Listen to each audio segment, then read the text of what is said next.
Hi there, I'm Emily Schaller, and you're watching the RoxyF Boltcast.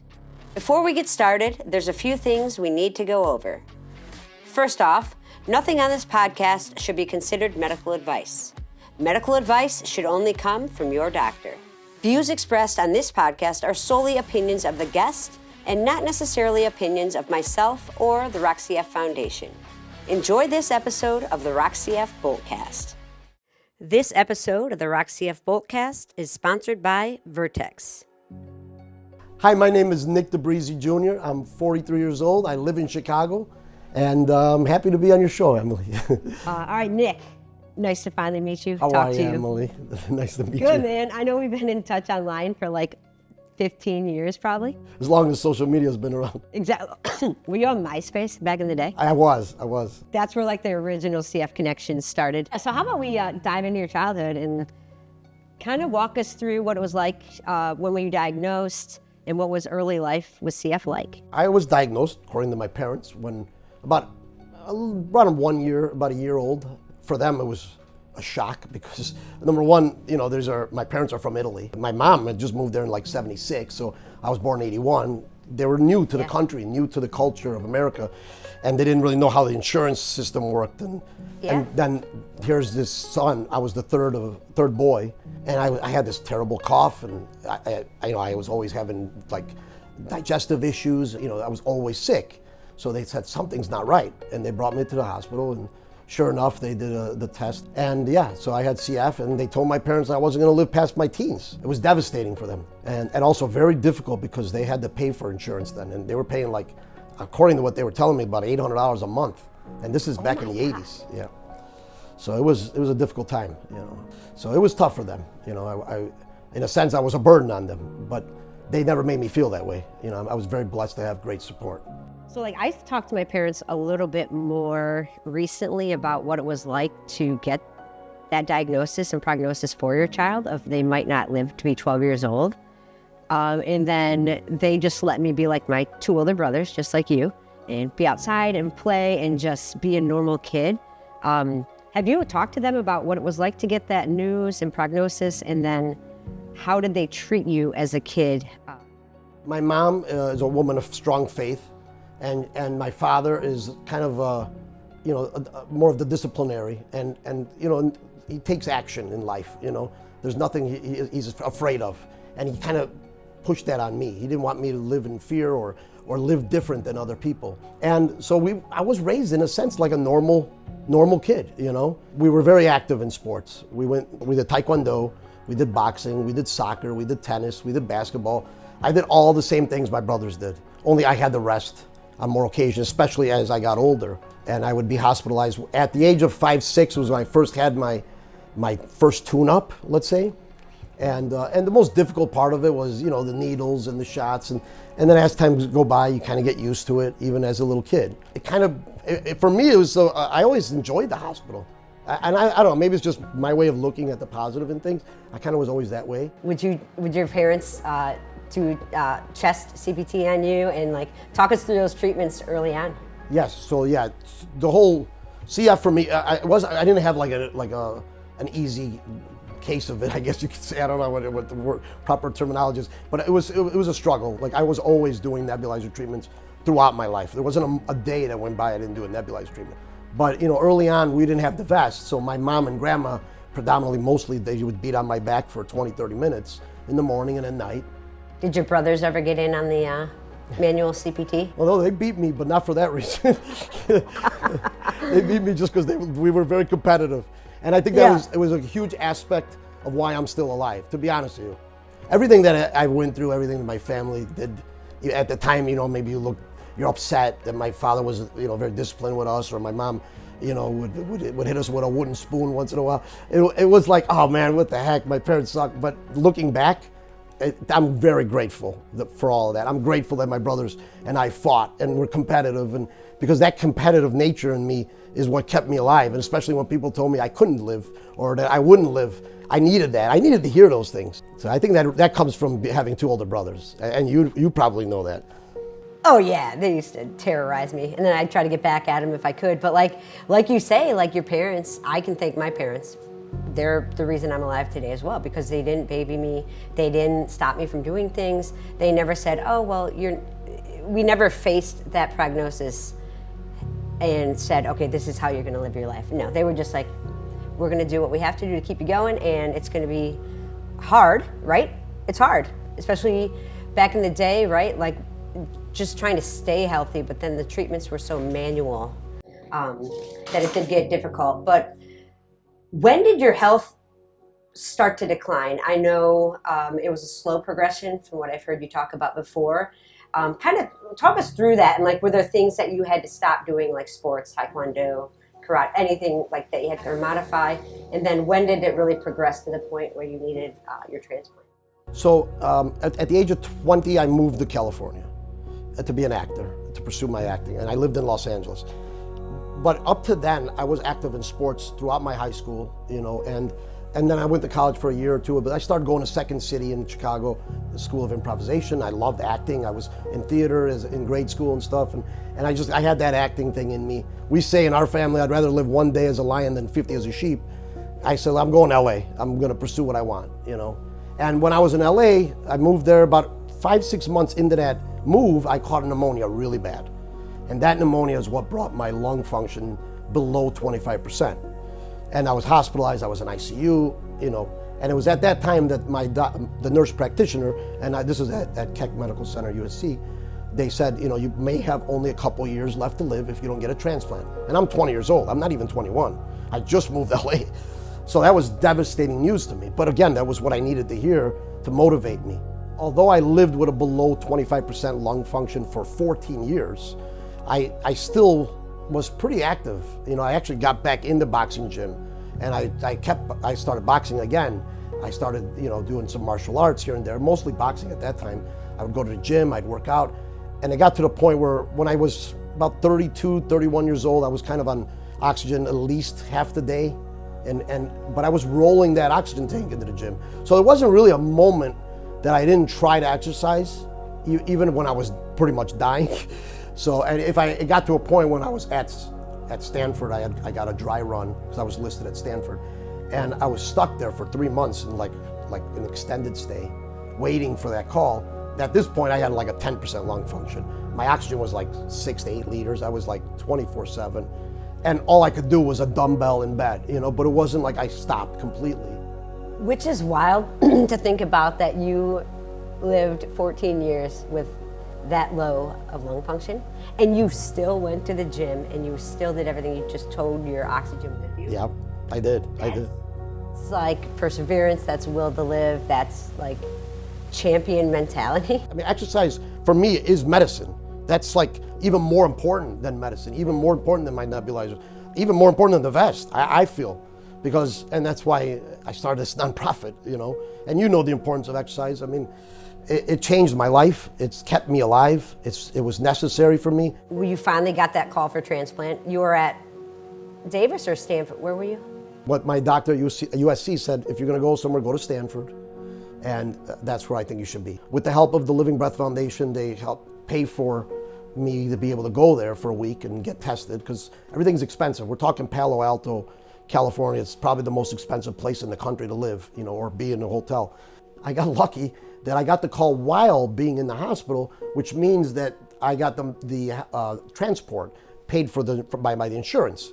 Because otherwise I had planes set up and like transport set up, but it would have been like $3,000 to $5,000 for a flight, because if we had to get there fast, that's a 6-hour drive, And it's possible we could have made that drive, but we also had to be ready in case we had to get there faster than that, So I got the call, that was a dry run, but I ended up, now I'm in Stanford area in Palo Alto, and they tell me, I wake up from they prepped me, I was ready to go.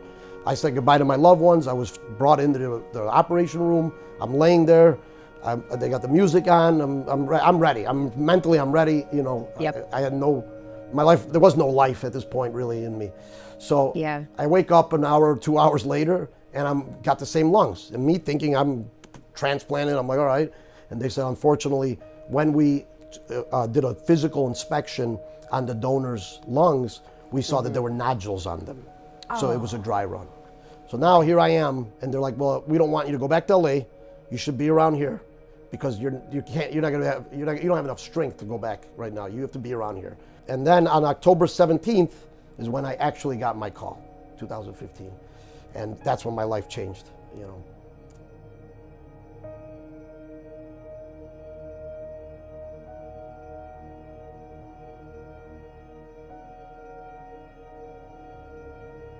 Super excited, very nervous, but I feel blessed. My prayers and my thoughts go out to the donor's family. That's an amazing thing. I can't believe this is happening now. But I'm happy. It's a new life for me. Great moment. Thank you all. Love you guys. So 2 months, that's great. Like that's quick. I'm so glad you got it so quickly. And we've talked to a lot of people, obviously both of us, who have gone through transplant. But what is that mindset of you get the call again? What are you thinking, and like how do you process it? Are you just looking at like, all right, this is my chance to get my life back? Like what was going through your head? You know, when you're at that point where you're getting a transplant, like I said, I was at like 10% lung function. I couldn't do much. You know, I tried to stay active, dumbbells or whatever, the exercise bands, whatever I could do, but I was not really living, you know. So you don't have anything to, I mean, for me, I had no fear in it. I was ready. I was ready to do it, you know, and so my mental state was, I just can't wait till the call came. When I got the call and you wake up from it, it's not like the movies or the TV shows. Yeah. You know, Chicago Med, where they wake up and all of a sudden they're like super healthy, and no, not at all. It's difficult. It's a difficult road. You got to remember, in Stanford they went straight down my sternum. They sawed my sternum in half. Zipper jab. And then they opened me up, and in the process they broke one of my ribs. They removed the lungs and put new ones in. It's a serious surgery. So the recovery is very difficult, and it's 2 steps forward, 3 steps back for a while. Yeah. Some people recover well, and everybody's different. But in my circumstance, the first 7 days, like the first day and a half, I got up, I moved. My mental state was still there, so I was so ready. I was ready to fight through it, not exercise, but walk or stand up, you know. And I did that within 24 hours. But as soon as they give you more prednisone, you're on a prednisone drip. Oh, yeah. And once they give you more of those pain drugs, and I never took a drug in my life, you know, so. Yeah. I came from a place where I didn't know what a drug would feel like, you know, and they were giving me serious pain medications, and all of a sudden I couldn't sleep. So now they're giving me sleep medication, and there's this concoction of drugs that they're giving you that it really warps your mind. And now for 7 days, all I was doing was hallucinating. So once they took me off all those pain meds and all the sleep medication and anti-anxiety drugs, whatever they put me on, then everything changed. Like all of a sudden, I was doing so much better. Every day was a step forward, you know, or then all of a sudden 100 yards, and then, you know, 3 laps around, 5 laps around, and it started improving slowly but surely. So what first accomplishment after lung transplant, like what was your big exercise accomplishment? But at my 1 year mark is when I started training in Muay Thai. And I got back in, and one of my best friends, his name's Dan Mayed, and he has Mayed Martial Arts in Northridge, California. Now he has his own gym. But he decided, you know what, Nick, I'll train you myself, one-on-one, you know? So he started training me one-on-one for a year, and I would do that for like 3 days a week. And all things just changed. My whole body changed. I just felt so much stronger. Besides that, you just feel like you're making such a big difference. And like, you know, in your body, you can feel it. Like, you know, your mindset's stronger. I'm accomplishing these little goals. And in that process, me and Dan would talk about it. Wow, this is something that other people need. And that's kind of how the Breathe Like a Boss Foundation was born. We wanted to offer that help to other people that physically can't afford it. Because Dan donated his time to me. I wouldn't have been able to afford it. So yeah, he was huge in making that happen. With our Kicks Back program, we donate running shoes and sign people up for races to, you know, get active, stay active, set goals. And that's what you're doing with Breathe Like a Boss. So can you talk about how you got it started and what you guys are up to now and who you work with in the CF community at large? All the philanthropic help I received from so many nonprofits, that was something that was always in the back of my head. And not to mention when someone has to die and you live because someone else is dead and they did the selfless act of becoming an organ donor, you got to live like as if your donor is watching you at all times now. It's a personal responsibility for me, in my sense, in my mind. So with those two things combined and how well I did with the exercise, we decided to start the Breathe Like a Boss Foundation, and Dan is still on the board. We did this in 2017. I started the Breathe Like a Boss Foundation. About 2018 is when we actually started doing fundraisers and then offering grants. So we've been doing it for 7 years, offering exercise-related grants. So what we do is we do recreational grants and exercise grants, or exercise equipment, gym memberships, fitness programs, anything exercise-related for people with CF and other respiratory conditions, by the way, as well as any organ transplant recipients of any kind. And this is in California and Illinois. So that's what makes us a little different. We also do organ transplant recipients. So I know your brother Dominic was a living donor and gave you one of his kidneys. Were you exploring other options as well, or was this right off the bat, like this is what we're gonna do? I've started to do real estate again. I'm acting, things are going well. And I even got cast on the show, season 4 of Fargo. It brought me back to Chicago, and life was just like, oh my God, all these great things were happening. And then before you know it, like the end of the day, a work day, which was at the time on set of Fargo, filming in Chicago, by the end of the day, my legs were like swollen, like 3 times the size. I'm like, oh boy, something's not right. And then I got really sick while on hiatus of the show, and I ended up in the hospital for 3 weeks here at Loyola. And in that process of getting these IV antibiotics, I went into kidney failure. Yeah, and that setback after just like feeling great, you're back, you're working, and then this happens. So what was the process of now that transplant? I didn't want to ask people, but the wait was 5 years. And I was doing this, at this point I was going to do it in Chicago, Loyola, and because I needed the support, I needed the family. I was, now living by myself in LA. I couldn't do it in LA. I had to do it in Chicago. And my brother Frank, who's the oldest brother, he immediately stepped up. He's like, I'm gonna donate my kidney to you. I've said, no, Frank, I'm in wait. He's like, no, there's no way. And we decided there was no way I could wait. I was just not healthy enough. I don't think I could have waited 5 years, especially with peritoneal. I would have definitely had to switch to hemodialysis. It was just too hard on me. And I was having gout, like the gout was brutal. My pains and, my potassium was low, the sodium was low. I was very nauseous, constantly nauseous. I was losing so much weight. And now I had gotten to like 112 pounds before I got my kidney transplant. So I went from like 130 to 112, and it was a quick period of time. And my brother Frank was, he went to get tested to be a living donor. But it turns out, although we were a match every other way, his kidneys are attached. He has 1 in 1,000, where he has what they call a horseshoe kidney. Very rare. Way. And they found that out like later on, And he was devastated. Like he really wanted to do it. And he even told them, he's like, if we could separate them, I want to give him a half of my kidney. And they're like, no, it's not like a liver where it'll grow back. Or you can't do that. So then Dominic stepped up, and Dominic got tested, and we were a perfect match. Dominic has one kick-ass kidney, I gotta say, so far. He does. And that was 2021? When was that transplant? Yeah, I just got 4 years. So it was July 1st, 2021. Sweet, dude. That's great. No more, all right? You're good. You got lungs, you got a kidney. Yeah, I'm collecting organs, but I think I'm done for now, yeah.